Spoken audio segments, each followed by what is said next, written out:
नमस्कार.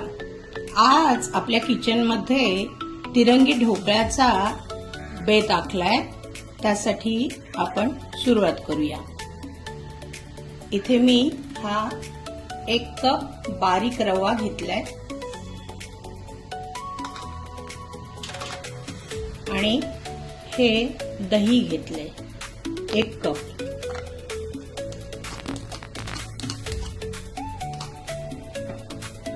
आता आपल्याला ते मिक्स करून झाकून ठेवायचंय. यात थोडंसं दूध घालूया.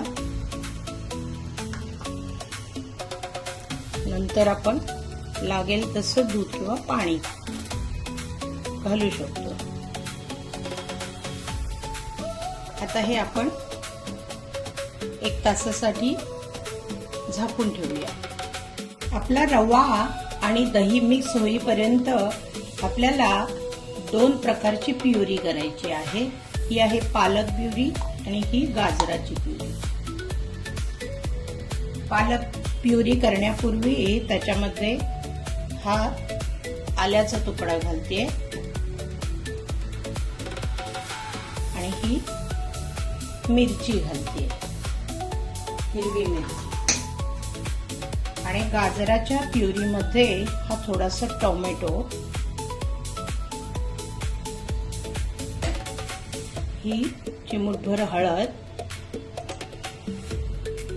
आणि थोडंसं लाल तिखट. आता आपण ही प्युरी करून घेऊया. आता हे बघा 1 तास झालेला आहे आणि रवा आणि दही हे एकत्र झालेला आहे. रवा थोडा फुलून आलेला आहे. आता आपण याचे 3 भाग करूया. आता या पहिल्या भागामध्ये मी ही गाजराची प्युरी मिक्स करते.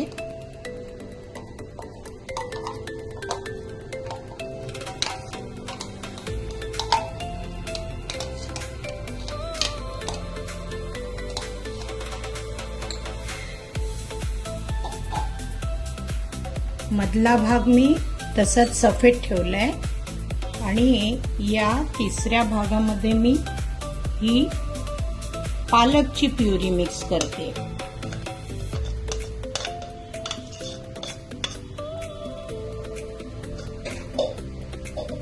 आता आपण ते व्यवस्थित मिक्स करून घेऊया आणि या मधल्या भागामध्ये जसं गरज लागेल तसं पाणी किंवा दूध घालूया. आता याच्यामध्ये आपण मीठ घालूया.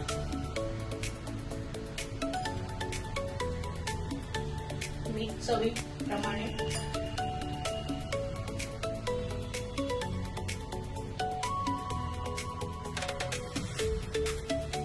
आणि ते मिक्स करूया.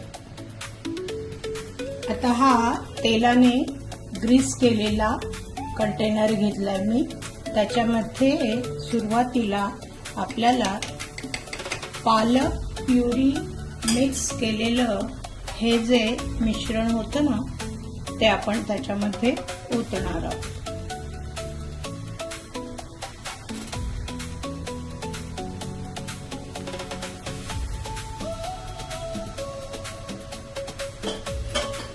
आणि थोडं टॅप करूया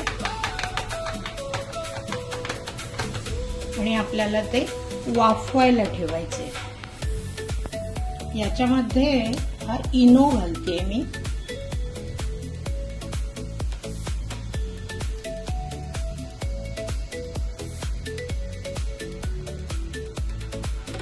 आणि तो मिक्स करूया.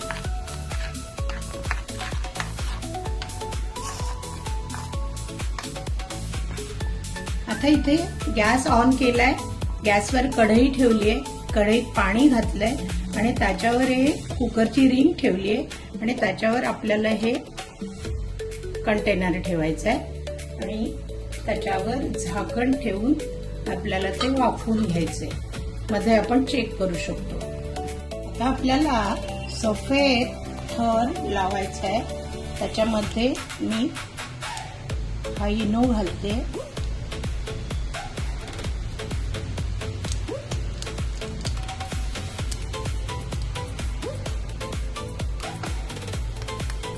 हे ढवळून घेते.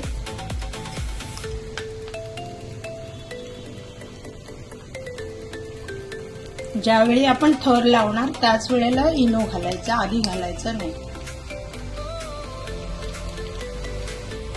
आता आपल्याला या ग्रीन थरावर, हा ग्रीन थर थोडा घट्ट झालेला आहे त्यामुळे त्याच्यावर हा सफेद थर ओतायचा.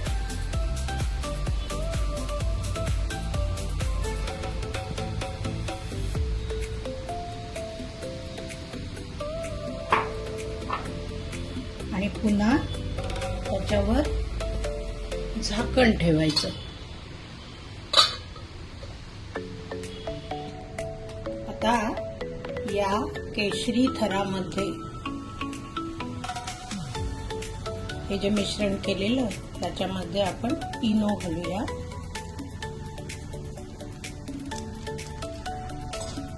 आणि ते ढवळून घेऊया. आणि या घट्ट झालेल्या सफेद थरावर हा थर घालूया.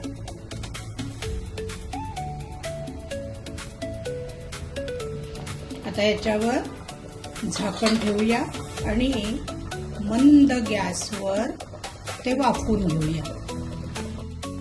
आता हा आपला ढोकळा वाफून तयार झालेला आहे. आपण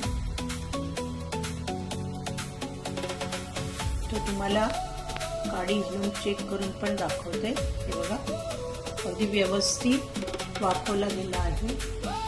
आता आपण तो डिमोल्ड करूया.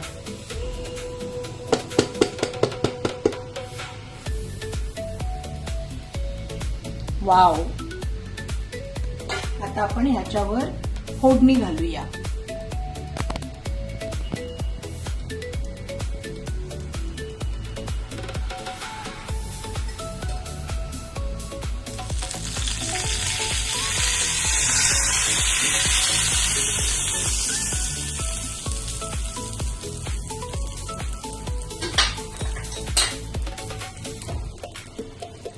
जरा उरायला आपण झाकण ठेवूया आणि लगेच त्याचे तुकडे पाडूया. हे बघा, आपला ढोकळा, आणि तोही तिरंगी ढोकळा तयार झालेला आहे. आणि त्याचे हे मी पीस केलेले आहेत. हे बघा, छान तुकडे पडलेत आणि अतिशय नरम मुलायम असा हा ढोकळा झालेला आहे. हा केशरी, पांढरा आणि हिरव्या रंगाचा, खायला पण छान, चवीला छानच, पौष्टिक आणि तिरंग्याचे रंग दाखवणारा असा हा आपला ढोकळा आहे. बघा, तुम्ही पण तुमच्या घरी असाच तिरंगी ढोकळा करून मुलांना, घरातल्यांना खुश करा. आणि आपला स्वातंत्र्य दिन किंवा प्रजासत्ताक दिन आला की अशा प्रकारच्या रेसिपी करून त्यांच्यामध्ये राष्ट्रभक्ती, राष्ट्रप्रेम जागृत करा. धन्यवाद मंडळी.